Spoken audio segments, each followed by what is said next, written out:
Hello, thank you for joining with me. This is Ken Wapnick's Journey Through the Text of A Course in Miracles, and we are reading in Chapter 4, The Illusions of the Ego. This is the ego's fear of the atonement principle. The second motif, following on the heels of the atonement motif, is the ego's fear of the atonement. We have looked at many examples of this in the first 3 chapters, and will continue to do so. This theme is all important because the ego's fear of the Holy Spirit and His principle of atonement literally gives rise to the thought system of separation, sin, guilt, fear, and specialness, the need to flee the mind and make a world of bodies. The atonement and the ego's fear of it, actually its fear of the Son's choosing the atonement, establish the foundation for the thought system of A Course in Miracles. It is essential we recognize this theme in the early movements of our symphony, for it will make what follows easier to comprehend and, in time, easier to practice and demonstrate. Our discussion of the ego's fear reintroduces the theme of scarcity. The belief that there is something missing in us is inherent in the perceptual world of specifics, which Jesus contrasts with abstraction. The ego attempts to make up a world of specifics and have us believe this is reality. Without the specificity, that comes from the belief in separation, there would be no ego, which was born in the unholy instant when God's Son believed He had a specific identity that was independent of the non-specific unity of God and Christ. Making a world of specifics then becomes the witness to the seeming reality of the ego's separateness. The ego's fear, justifiable from its point of view, is that if the Son chooses the abstract world of knowledge, it will disappear.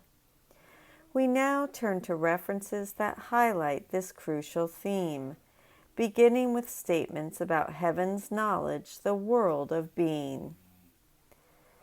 Abstract thought applies to knowledge because knowledge is completely impersonal, and examples are irrelevant to its understanding. Perception, however, is always specific and therefore quite concrete.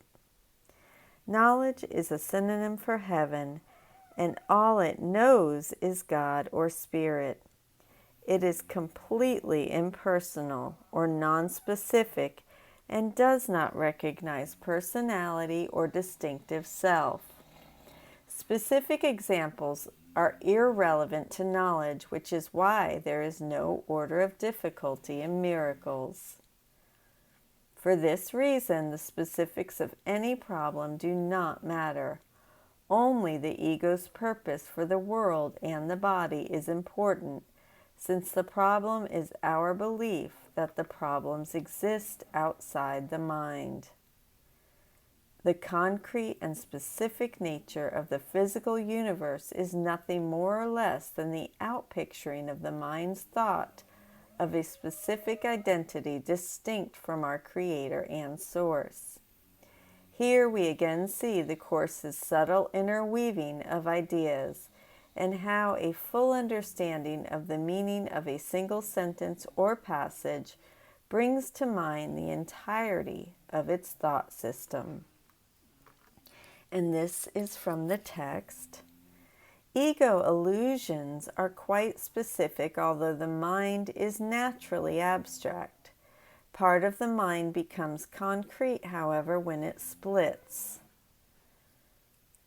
Recall that Chapter 3 defined consciousness as the first split introduced into the mind after the separation.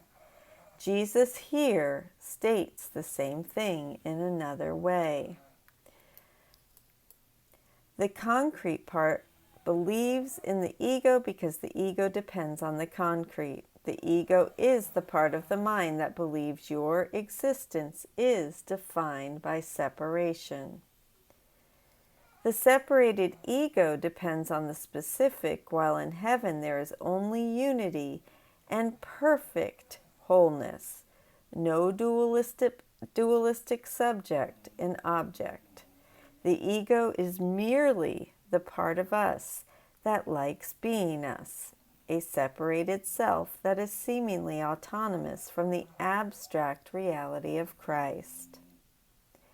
Existence as well as being rests on communication. In A Course in Miracles, Jesus almost always uses existence as a synonym for the perceptual world, our existence as a separate entity. The term being, however, is reserved for the state of spirit, non-specific or abstract. Existence, therefore, is always specific, as the next sentence indicates.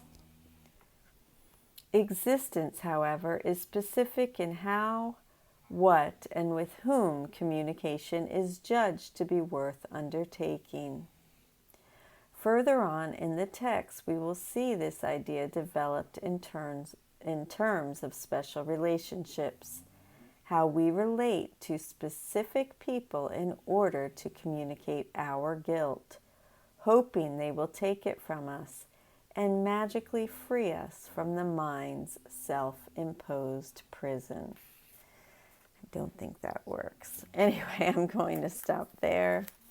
I thank you so much for joining with me today. I'm sorry I bumbled some of this up. And I look forward to picking up our reading tomorrow. Have a beautiful day, and I will see you then. I love you. Thank you.